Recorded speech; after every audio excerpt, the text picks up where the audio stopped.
Bismillahirrahmanirrahim. Maqaa Rabbii akkaan araaramaa fi gara laafessa ta'een eegala. Sadarkaa salaata galgalaa.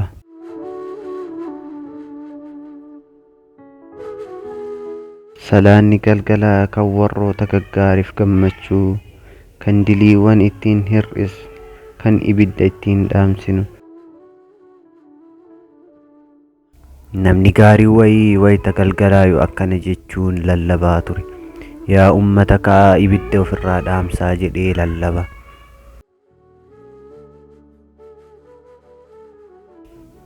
Salaata galgalaa kaatee jennaan Rabbiin gabroota isaa keessaa si kabajee akka ati isatti dhiyaattu si filate jechuudha. Cinqii kee akka ati itti himattu Rabbii tokko ta'e adda kee osoo namni tokko si waliin hin qoodamin gabbartuuf si filate jechuudha.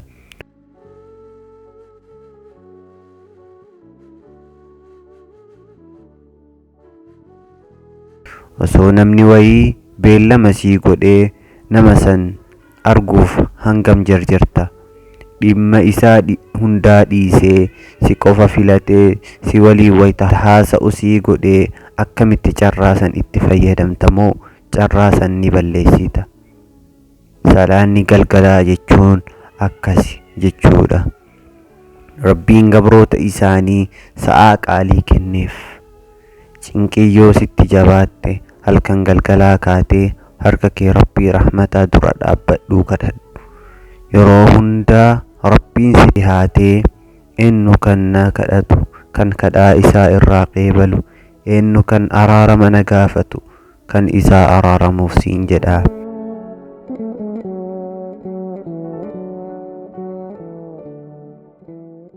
Salaanni galgalaa aakiraa dura ifaa duniyaati. Ibnu Abbaas rahimahullah akkana jedhan. Namni guyyaa qiyaamaa dheeraa sana akka isaa laaffisamuuf namni barbaadu halkan dukkanaa san haa dhaabbatu. Salaanni galgalaa hara galfii ijaati, qalbiif jiruudha. Halkan dukkanaa sana gana Rabbii dhiyaattee isatti himattee isa gabbartee waan kanarra nama gammachiisu maaltu jira?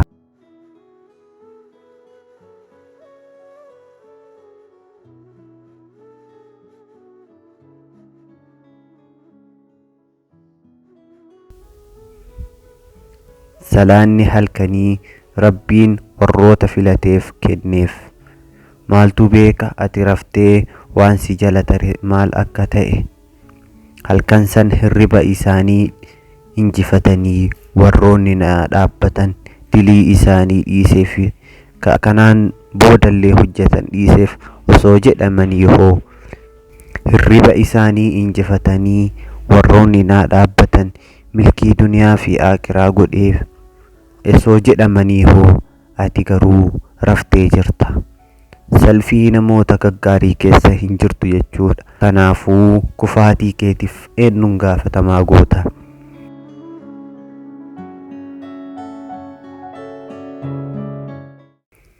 Minxaafii salaataa keetiin marfamii duniyaa hafte kana akka waan hin uumaminitti dagadhu. Itti hin mul'atu malee waan ati hawwitu marti si bira jira. Rabbii kee kadhadhuu wayita san akkuma nama warroota gaggaarii gammachuun oolta. Kanaaf diinni si dogongorsuuf si marsee taa'ee kaayyoo keetirraa si gatantarsuuf. Ergamaan Rabbii sallallahu alaihi wasallam akkana jedhan. Shayxaanni gateettii keessan irratti sihirii sadii hidha. Halkan dheeraa qabdaa rafisiin jedha. Hirribaa kaatee Rabbiin yoo zakkarte tokko ni hiikkata. Wuduu'a yoo godhattu lammaffaan ni hiikkata.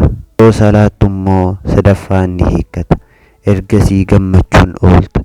Yoo kana hin ta'in immoo cinqiin oolta. Filannoon keeti.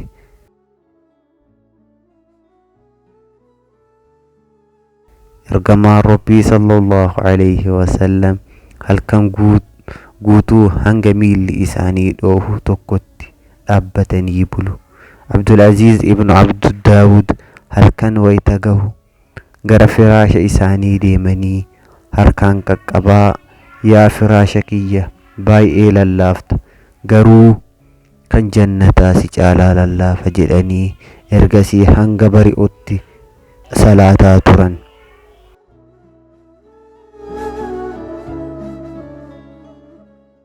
Salaanni galgalaa aadaa warroota gaggaariiti. Isaan hanga ta'an ta'uu baannus hanga dandeenyu haa yaallu. Wassalaamu alaykum wa rahmatullaahi wa barakaatuh.